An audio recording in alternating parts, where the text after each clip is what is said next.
I'm Shubble and welcome to my channel. Today we're back. Actually, we're not back. We're starting a new game. I wanted to try out one of these other story apps, and I've been recommended this one a lot. And it's called, actually, I don't know what it's called. Arcana? I don't know if that's right, but that's the app that we're playing on. I want to do just one episode of it for now. See what it's about, because I'm like kind of into the way the characters look. So let's jump into it. Okay, so I'm guessing we start with the prologue. Ooh, who are you? I don't know. Okay, Shelby. She, her, the magician. Ooh, my name is Shelby. I am a student of the magical arts. I live and train in the city of Vesuvia. Tonight, the evening fog is thick, blanketing the street in an ethereal, milky glow. I don't like when things are described as milky. I linger at the window to appreciate the tranquil silence before drawing the curtains shut. Oh, that's not me. I got real excited that that was me. Azra, I'll miss you. My master Azra, the fortune teller, I know nothing of his past. I feel like I need a different tone in my voice. Hold on. Yet he's taught me all that I know of magic. Must you leave tonight? It's the dead of a moonless night. What does that mean? The right time for beginning a journey. His eyes twinkle in the low lamplight.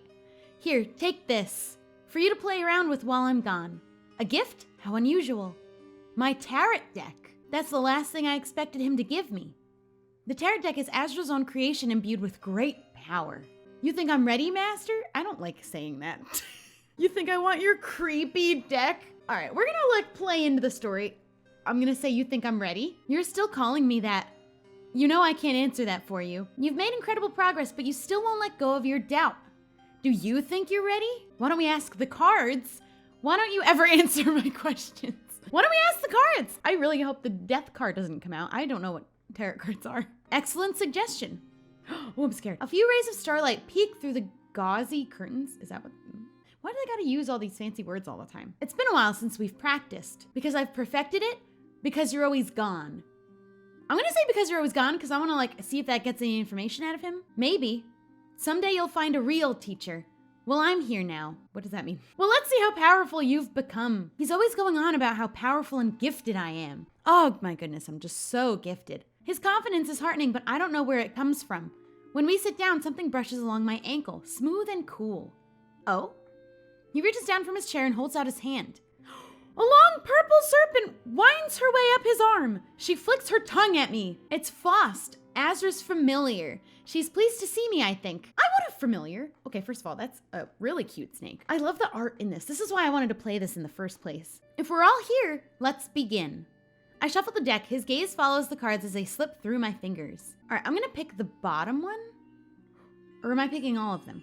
Ooh, the High Priestess. Azra leans close, expectant. And what is she telling you? Is she speaking to you now? I don't know, it's a card. When the cards speak to me, it isn't in any human tongue. Nonetheless, when my mind is clear, the answer comes to me. You've forsaken her. I have? Yes, you've pushed her away and buried her voice. Azra frowns but says nothing, waiting for me to continue. She calls out, but you won't listen. Master, if you ignore her... A sharp knocking startles all three of us. Was I supposed to hear that? Because I totally didn't. A customer? At this hour? Did we forget to put out the lantern again? Just as well, I can't stay any longer. Azra gathers up his things to leave. I wonder where he's going this time and what he'll bring back. But I know better than to ask him. He never answers. Well then, take care of yourself, Shelby. He still has something to say, but he won't say it. Until we meet again. I love that hat. He parts the curtain soundlessly and slips out the back door. Azra's barely left when the mystery visitor knocks again, impatient by the sound of it. Lock the door or open the door? I feel like we have to open the door. We have to know who it is. The figure steps inside and begins to unwind the shawl from their neck. Ooh. I want to know what I look like. I didn't get to pick my hair color and stuff. That's always so fun. That's my favorite part of any game is character creation. Forgive me for the hour, but I will not suffer another sleepless night. The elegant cloth slips away, revealing the visitor's face. At the sight of her, my heart leaps into my throat. The Countess Nadia, here in my shop, in the dead of the night. Please, you must read the cards for me. You've come to the right place? You've come to the wrong place. I'm intrigued. She came to the right place. The Countess relaxes ever so slightly, her gaze sweeping over the shop. So I'm told, your reputation precedes you. Beggars and nobles alike, the people of this city whisper your name in wonder. Though in my dream you were... different. No matter, I come with a proposal. Dream. Proposal. Dream. Proposal. Dream? Yes, an unwelcome ability I have come to possess. My dreams are haunted by visions of a future waiting to unfold. But the future I saw, the one that brought me to you, is one I will not allow to pass. What's this proposal? Are you nervous, perhaps? You needn't be. I require very little of you. Come to the palace and be my guest for a short while. You will be afforded every luxury, of course. I ask only that you bring your skill and the arcana. Arcana? Arcana? She must be talking about Azra's tarot deck. I will alert the guards to expect you tomorrow. But before that, I want to see those talents of yours myself. Shall we do a reading? Under her imperious gaze, I usher her to the humble back room. The Countess seats herself across from me. Her gaze darts around the small space before falling on the cards on the table between us. As I shuffle the deck, she folds her hands before her and closes her eyes. Ooh, I don't know. I'm gonna pick top right this time. Ooh, it's a fox dude. The Magician. She peers down at the card, studying its face. How very appropriate. And what does the Magician hold for me? My mind is clear. The answer comes to me as easily as ever. You have a plan. One that's important to you. And? Should I set it in motion? Her eyes pierce me, flashing brilliantly in the lamplight. Yes, now is the time to act. Everything has fallen into place. Say no more. Abruptly, she stands, giving the card one last glance. She throws back the curtains, striding back into the shop proper. Your fortunes are straightforward, much the same as the others I've heard. And yet, you are the first to pique my interest. I've piqued her interest. The Countess crosses the front door, winding the shawl around her face. Ahem. Open the door or stay put. I mean, I guess, she's a countess. I'll open the door. I'll do something nice. I nearly trip over my feet in the haste to open the door. The Countess merely looks amused. I will see you tomorrow then at the palace. Pleasant dreams. With that, she glides past me and out into the night. For a moment, I'm frozen, staring at her figure long after it's vanished into the mist. What could the Countess of Vesuvia want with me, a mere apprentice? All that talk of my reputation, could it be that she mistook me for Azra? I'm still mulling it over when I hear a harsh, muffled voice.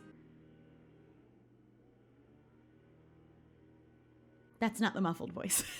Strange hours for a shop to keep. Who said that?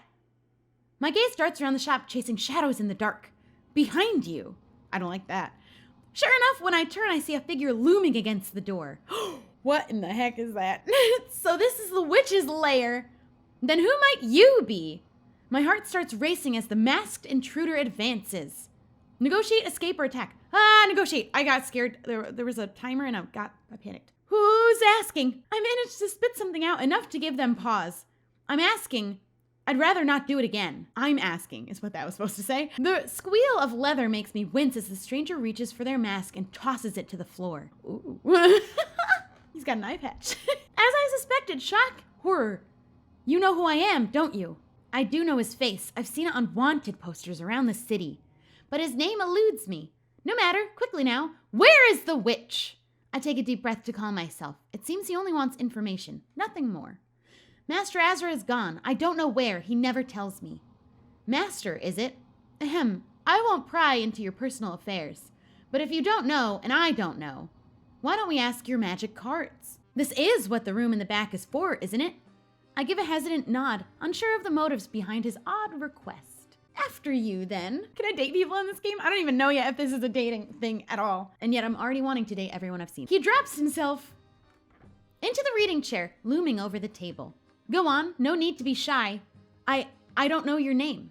My name? For your reading, I need to know your name. Oh, right, yes, of course. You can call me Julian. Hesitantly, I take my seat, his eyes tracking my every move. Ooh. Okay, because we've picked every other card, I just want to see what top left is. I'm sure they're different every time, and I don't know how this story works if you pick a different card and what'll happen, but I'm gonna pick top left. Ooh, I don't like that. Unless it's always the same no matter which one I pick, but that's spooky. As soon as the card is flipped, my mind starts racing. Death. Oh, then that must have been planned. Okay, so nothing is actually a choice. We're not playing choices after all. The card whispers to me, but before I can understand it, Julian interrupts. Death? Death! He barks with uncontrollable laughter. He turns away from me and the cards, raising his eyes to the heavens. Death cast her gaze on this wretch and turned away. She has no interest in an abomination like me. He strides out of the back room without a backward glance. Overcome with confusion, I follow at his heels. Wait, that's not what death means. It's...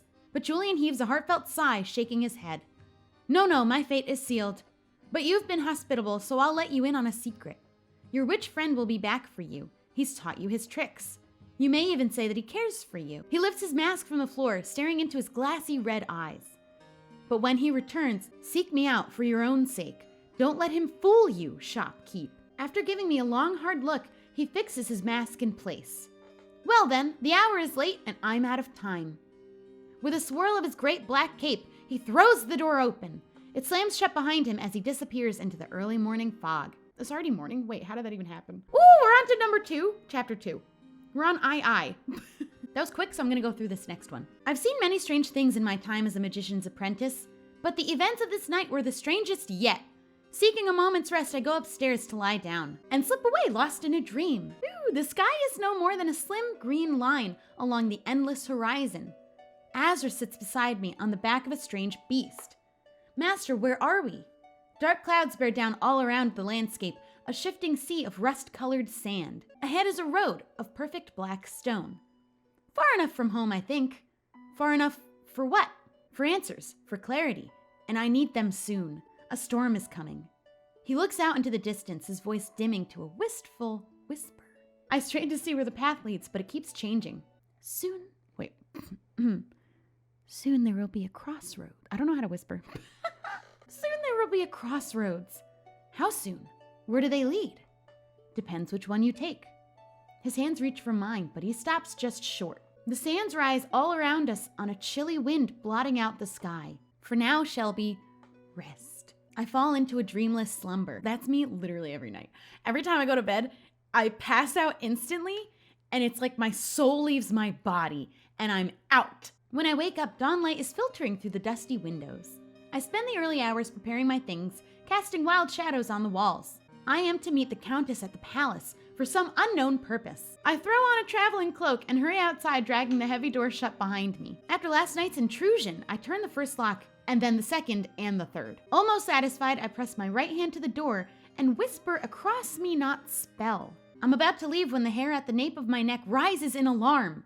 Someone is right beside me, a dark shape looming in the alley. Oh my goodness. That is a large man. The form is certainly human, though enormous in size. They stand beside me and the road to the palace. Walk past? Can you move? I'm gonna just try and walk past him. I don't wanna bother him. I take a step forward, watching the figure cautiously. Stormy green eyes follow my movements as I enter the alley, but the stranger makes no move. A voice like distant thunder rumbles from beneath their robes. You are in grave danger. The earthy scent of myrrh washes over me and I stop in my tracks. He will return uninvited. He will offer you a gift when you need it most. Turn it away or you will fall into his hand, just like the rest of us. I blink, trying to process what I just heard. There is shuffling behind me and the dragging of a rough cloth and chains. And then silence. I look up and down the foggy alley. I left the shop and then, wasn't someone here just now? I shake off the fading thought. I don't have time to dawdle. The Countess is expecting me. Exhaling deeply, I continue toward the narrow, mossy steps to the marketplace. Oh, that's cute! I don't know if you, this episode of whatever we're doing, I'm thinking more about the people who might just be listening and not watching as much. So I'm gonna try to do my best of describing things that I'm seeing at the same time. So if you wanna listen to this like it's a podcast, you can do that. It's early yet and the marketplace is already wide awake. All around me are the sounds of bartering, laughter, vendors hawking their wares. A voice I know well calls out to me over the sea of noise. Shelby, have you eaten? The baker? Oh, I'm so down for some bread. I've got that pumpkin loaf you like in the oven. Won't be long now. Come, sit down, talk for a while. I sniff the air and my stomach twists in hunger. Then again, I should be careful of the time. Stay for bread or go. I want to go because it's the Countess. I don't want to be late for whatever it is she's got going on. As much as bread sounds great, I decline the invitation with a friendly wave. The baker nods, ducking back inside the sweet-smelling booth. A raven perched overhead meets my gaze. Its fathomless eyes look beyond me, over my shoulder. I glance back, and my heart stutters in shock. It's eye patch man. Those are my descriptive skills in action. Julian moves casually through the crowd without his mask. He doesn't seem to have spotted me. Go after him, get away from him. Well, we saved a little bit of time by not eating bread, so I'm gonna kind of go after him and just see what's up. Without a second thought, I go after him. But traffic is moving against me and I don't want to make an obvious disturbance. He looks unguarded, surveying the market with leisurely interest. The wanted posters never came down. People around here must know his face. The raven shrieks again, and Julian turns around. Our eyes lock. I freeze in my tracks, pulse quickening. Suddenly I feel a sharp pain as a wooden wheel rolls over my toes. A cart moves between us, blocking my view. When it has passed, he's gone. As I climb the well-worn steps, something catches my eye. A fortune teller's booth tucked away in a shady corner. How nostalgic. Azure once operated out of a place just like that. As I'm lost in my musings, a patron emerges from the booth. Oh, she is so cute. Can I date her? Lucky numbers, check. Groceries. I don't notice them backing into me until we crash into each other. The impact makes me stumble, teetering on the edge of a step. It also upsets the basket balanced on the stranger's hip, which sends a dozen pomegranates rolling down the stairs. Oh, perfect. As if I wasn't already late. Help or start drama. Oh my goodness. This is not high school. This is not high school story. We're gonna help. I drop into a crouch beside the stranger to help.